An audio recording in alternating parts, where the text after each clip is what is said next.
Looking for a gift for that special person? Why not give an Amazon gift card? Design your own. Choose from 20 different occasions. Use your own photo or video.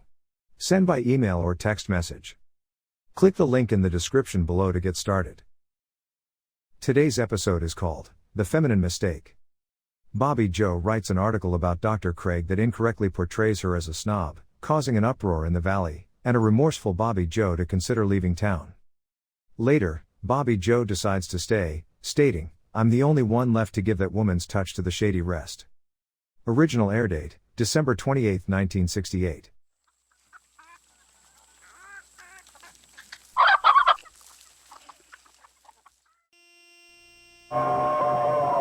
Come ride the little train that is rolling down the tracks to the junction. Forget about your cares, it is time to relax at the junction. Lots of curves, you bet, and even more when you get to the junction. Petticoat Junction. There's a little hotel called the Shady Rest at the junction. Petticoat Junction. It is run by Joe. Come and be his guest at the junction. Petticoat Junction. Here's our lady M.D. She's as pretty as can be at the junction. Petticoat Junction.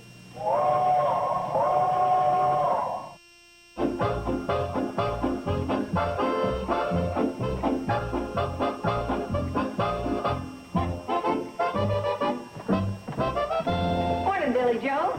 Hi. Whatever it is I smell, I think I just gained 5 pounds. Well, it's flapjacks, homemade sausage, and corn muffins with apple butter. Make that 6 pounds.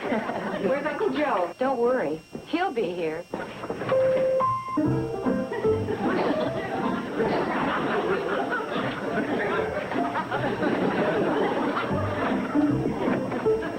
If my nose is right, then flapjacks and homemade sausage. I'll take double helping.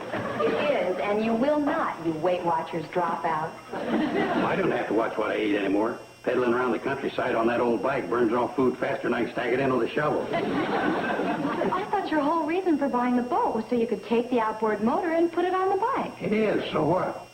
Uncle Joe, if you motorize the bike, it will do the work. You won't burn up any calories. Whole trouble started when they gave women the vote. Morning, Bobbie Jo. How many flapjacks do you want?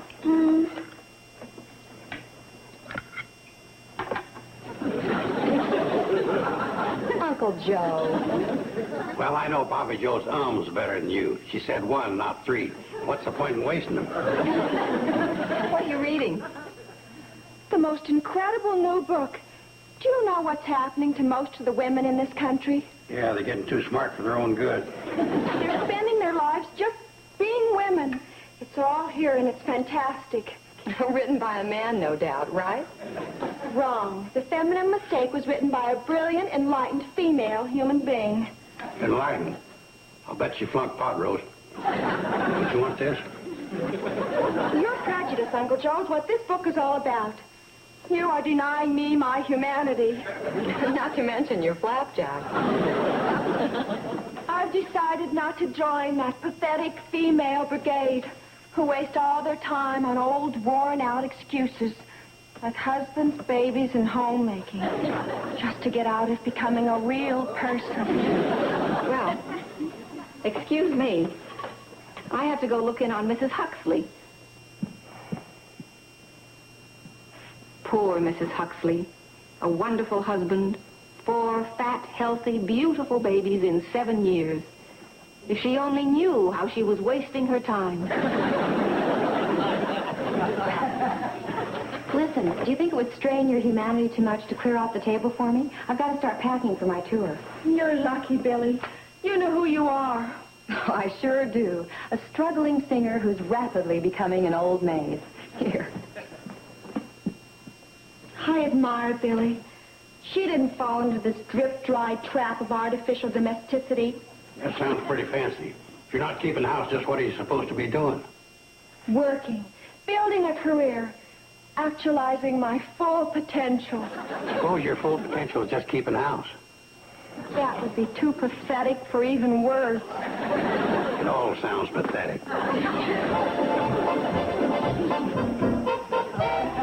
A woman is not a reed who will sway to the will of a masculine wind.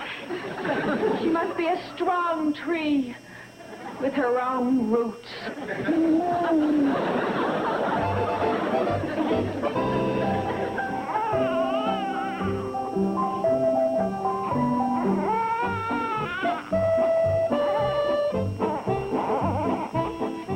Hand me that pin, please, Bobbie Jo.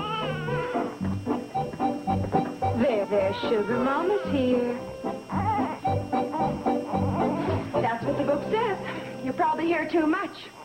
Do you have any idea the statistics on children who are messed up because their mothers never became people? Nope. Over 47%. Good. Good?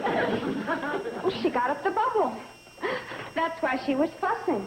Maybe, or maybe not. I think it's here in chapter 4.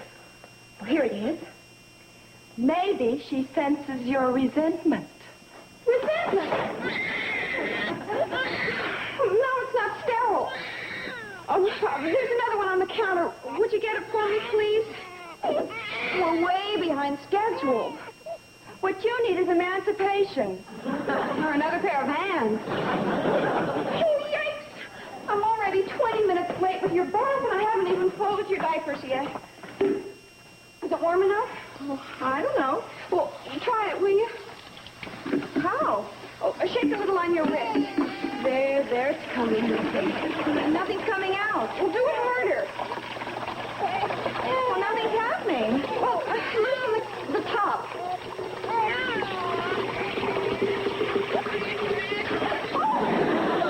Joe, well, you said to. Oh, do me a favor. Go get emancipated. All right, bye-bye. Third new patient this week. You know, if Dr. Stewart stays on that fishing trip for a few more days, I may just have a practice. That would be wonderful for you. Tell me, Dr. Craig, how did you do it? Just kept smiling, I guess. No, I mean being a woman and pretty and all. How did you manage to become a doctor? Well, I'll tell you. It's my observation that those who want to and can do. And those who want to and can't talk. Wow! See ya! Well, where are you going? To stop talking and start doing. I don't understand. There's only one other beauty salon in Pixley. If you didn't work there, where did you get your experience? I worked out of my own place. A very exclusive clientele. Oh. You know Billie Jo Bradley, the famous entertainer? I do her hair all the time. And Mrs. Elliott, Mrs. Stephen Elliott, prominent young matron. Steady customer. Hey, that sounds good. I was going to train somebody, but with your experience, I guess I won't need to. There's a uniform in the back room. I'll get your first lady ready for you. There you are, dear. Now I'm just going to turn you over to a wonderful new operator we just hired. It's a haircut. Just trim it and layer it on the top. Gotcha. See you later, Mrs. Plow. Okay. Selma Plow. This is very good for the tired old roots. I beg your pardon. Now, I want to tell you about my hair. You have to be awfully careful this side because it's my flat side. This side's not so flat. And be careful of the cowlick in the back. Oh, that cowlick, I want you to know. Oh, I'm in trouble with that. It sticks up, you know. Voila! We begin. Why on earth did you cover the mirror? I love to see the look of joy and surprise on the customer's face when they see what I have done in the end. Oh, my goodness. How very chic. Close the eyes and relax. When I am finished, you will not know yourself. All right.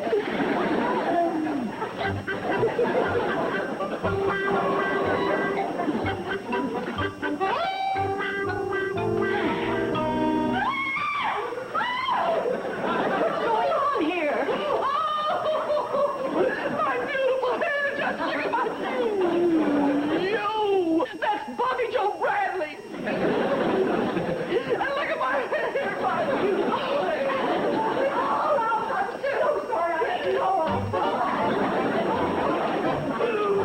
Wanted, girl with dramatic flair to demonstrate surefire products. Pixley Department Store. Believe it or not, ladies, these small objects may be used to perform 27 different functions. It cuts. This one peels. It crushes and squeezes. They do everything but walk your dog. This one cuts.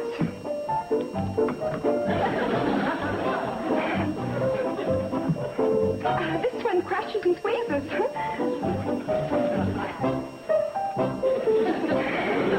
There's nothing wrong with this orange. Oh.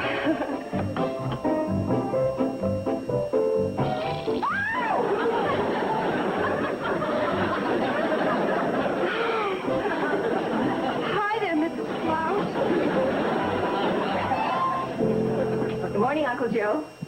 Morning, Bobbie Jo. Good morning.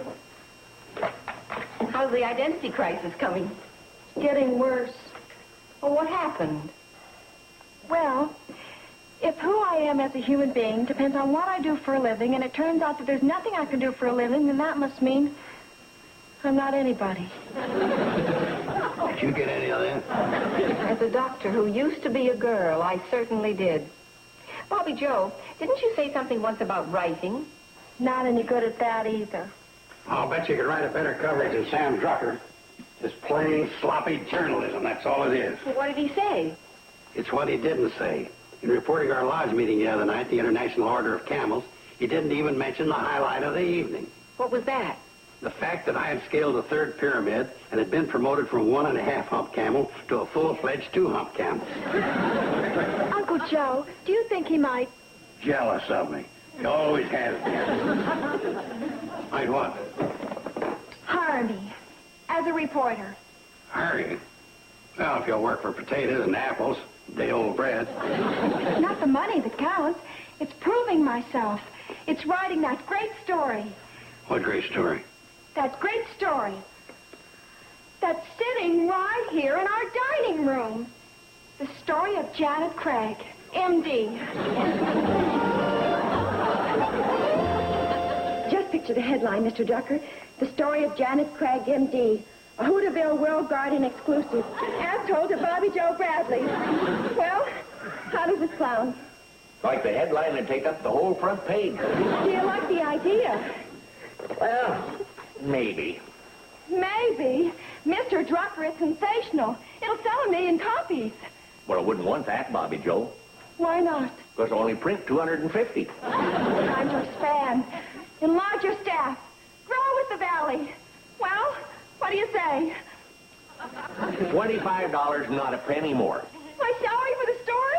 Your salary for the month. Take it or leave it. Oh, I'll take it. I'll take it. Oh, a job, a real job. I'm a reporter. Oh, Mr. Drucker, you'll never regret this.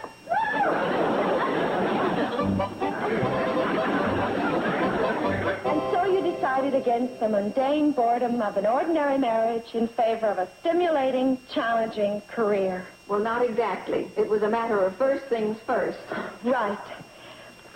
Tell me, Dr. Craig, now that you've been in the valley a while, what do you think of it? I love being here. There aren't many places like it left in the country today. If I might rephrase that, would you call the valley a sociological rarity? Well, I guess so. And its particular value to you? Well, it's a nice place to live and get to know all kinds of interesting people. To investigate rural conditions. Did I just say that? Well, not exactly. But I want to make this story something special. Something the valley will never forget. You like it, don't you? Well, it's a little strong.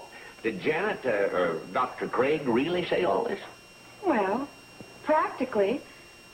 But you know how doctors are. They don't have much of a way with words. I kind of punched it up a little. Yeah, you sure did. Maybe if I unpunched it a little. You're going to change it?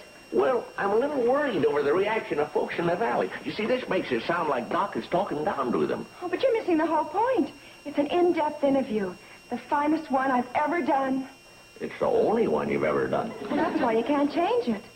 It undoes everything I've ever tried to accomplish. It destroys my self-confidence. It's like everything else for me. A failure. Okay, I give in. It'll run just as you wrote it, word for word. Oh, thank you.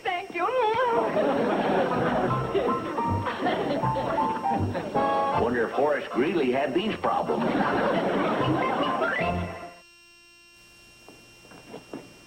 Hi, Mr. Drucker. Any response to my story? Oh, boy, is there a response. Well, what is it? Well, let's put it this way. Remember my saying I run off 250 copies of each issue? Well, next week, I can cut that in half. Bye. Oh, yes, Mrs. Martin. Oh, of course. Would you like to make another appointment? Oh. Very well. Goodbye.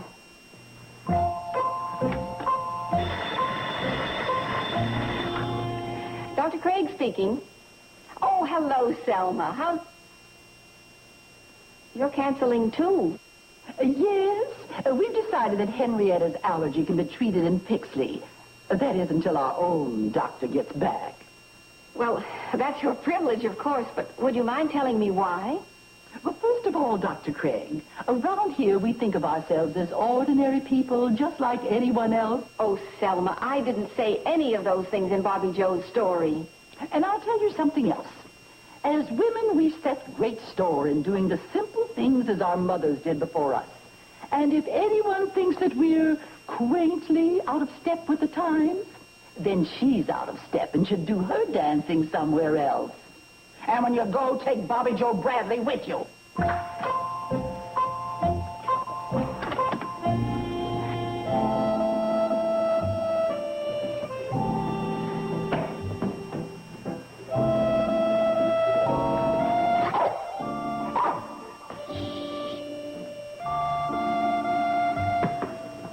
I have to go now, old friend. I don't want to, but there's nothing left for me here. Oh, dog. I didn't mean for that story to come out the way it did. Seems like nothing I do turns out the way I want it to. Maybe in Riverdale. Watch over the place. Okay?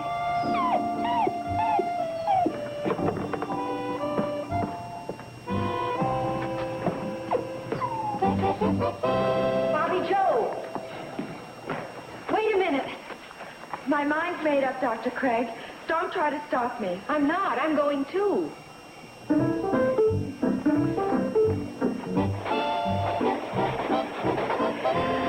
I didn't think you'd want to talk to me after what I did. I'm very ashamed and very sorry. Apology accepted. Where are you going? Riverdale. To start a new life. Where are you going? To Pixley. Buy a ticket to New York. New York? I, too, am going to start a new life. And then when you said she wasn't here, we went by Doc Stewart's office, but she wasn't there either. I think that story drove her away. Well, if Dr. Craig really did leave, she's on her way to Pixley right now. We can't get there in time. Maybe not, but we can sure try. What in the world is this? My new invention. Keep your fingers crossed. She'll do 50 if I can get her started. On land or water? Here, I've got to jump on her just as she starts. You pull this string. Okay.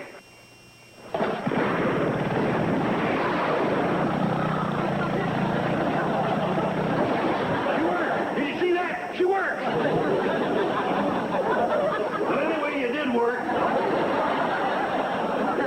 It's that story I wrote that's making you leave, isn't it? Oh, no, it wasn't only that. I don't belong in Hooterville any more than you do. What do you mean? Look, we're big city girls at heart. We're smarter than most women, Bobbie Jo, and that makes it tough on us. We're both still trying to find our niche in life, and it certainly isn't in a one-horse town like Hooterville. I thought you liked it. Oh, sure, for a visit, but not to spend a lifetime there. Why not? Well, for one thing, there aren't enough interesting people to talk to. There are too. You know where to look. Well, I found it pretty dull. And for a young girl like you, it must have been deadly. Deadly? Why, I have dozens of friends and hundreds of places to go. Really? Well, then I suppose the reason you're leaving is because you don't have any meaningful work to occupy your time. Are you kidding? Why, I'm the only one left to give that woman's touch to the Shady Rest. Why, they need me. Then why are you leaving? I don't know. Why are you leaving? Because I felt unhappy, dissatisfied, and a little foolish.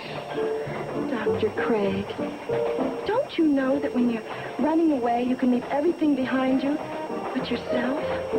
That's a good thought. What you've got to do is face up to people and show them that you're not really what they think you are. You really think so? Oh, I know so.